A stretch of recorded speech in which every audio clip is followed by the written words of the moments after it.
What's up, everybody? It's 3 o'clock in the morning on a Sunday night, and I have been diagnosing a leak for the last, 6 hours.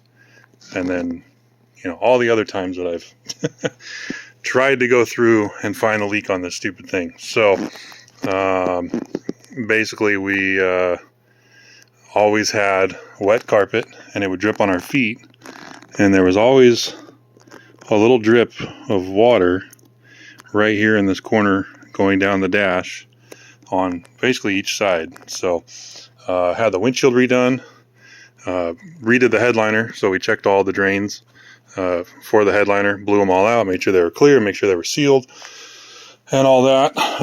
And actually we have another headliner or another sunroof from this part out, so you can see where the 6 drain spots are. So that's the front. You got one there going down the A pillar, and then you have this one that's wide together that goes down the B pillar. So there are actually 6 pickup points. So just so you know, checked all that and still leaked. And it rained today, so I have another video that I took from our initial diagnosis or initial trial here of diagnostics, and I kind of gave up and said, you know what, I'll come back to this later and see what we can do. So originally what we did is I sprayed a bunch of water, and we picked up where did it go, this stuff. So this is basically a dye concentrate that we got off Amazon, and a UV light. So I don't know how well this will come up. Oh yeah, picks up pretty good. So this stuff is pretty fluorescent for what it is when you see it, when it hits something. So went through, originally I still had the trim pieces on here and the rubber gasket. Pulled the rubber gasket back, sprayed a bunch of water and dye in here, and it was kind of inconsistent. It wouldn't really show, and that corner where it leaks is right down in there. You can see the dye just sitting in there, but it wouldn't really do it all the time. So I was like, well, put a bunch of degreaser in here, put a bunch more dye in here, blew a bunch of air in here, and kind of gave up. This was 20 minutes ago or so, and I was wiping everything off, kind of what I was doing now, and there was a drip that came down the roof like this, came down, and then right here, and then it disappeared. And the drip basically took off, or it was gone. So and so I grabbed a little syringe full of the dye and put a little bit right there. Let me dry that off, try it again. There we go. And hopefully it'll pick it up. Put a little bit of dye right there. It will disappear. So it is actually capillating. There it goes. Put a drop there. And I'm actually pushing, there you go, pushing dye in right there. You can see a little bubble come out, and then it disappears.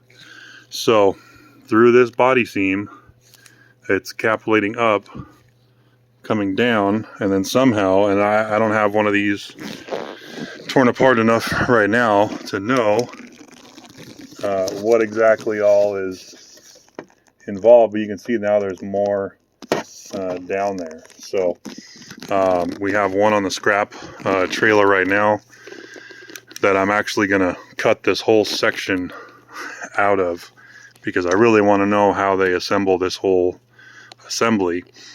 But if anyone has a leak where they can't figure out, after windshield, sunroof, sealing up the cowl, anything else, where the leak's coming from, seal this seam right here, or at least test it. There's been some forum posts where guys will just gob a bunch of silicone right here, which is fine. The problem is if you get water behind the gasket here, it can't drain out through this opening. So you want to make sure there's a way to still have this drain out. There's a reason why this trim panel has a groove right here so water can drain. So if anything, just put a little bit of silicone right here. Well, you can see it's actually capillating back out onto my finger. So good news, we found the leak. After all this time and all this wet carpet and all this frustration. Yeah, so and if you want to get some of that dye, it actually works really well. 1 gallon of the dye that I bought makes 12,000 gallons of the UV dye, and this was like a couple drops of it into a spray bottle. So it is extremely powerful stuff, and even if you get it on like the carpet or literally anywhere, you can see it, and you can mix it in with anything water-based. So you can put it in your coolant, you know, or if you have a supercharger, you can put it in there to see if things are leaking. And they make it in different colors, so you can get red, green, blue. So you can do sort of, you know, diagnostic leak checking. So we checked this one. Let's go check the other side, because there was some water in the same location on the other side. But I don't know if that's from me just turning this around and putting it inside and it sloshed, or if it's actually doing the same thing. And this one's quite a bit dirtier over here, but you can actually see there's quite a bit of a gap on this one versus the other one. So I don't know if it'll do the same type of capillary action. And yeah, it almost looks like this roof at some point was pushed, or maybe this corner here was actually pushed in with the way that these are not flat. So again, something being 25 years old, you know, who knows if it's what kind of damage it's seen over the years, but we're going to keep an eye on it. And I'm going to put some clear Lexel on both of these, and hopefully we'll be good to go. So yeah, I'm super stoked. You can't tell because it's 3 o'clock in the morning, but I'm very excited to finally have found this this problem. So I'll catch you guys next time.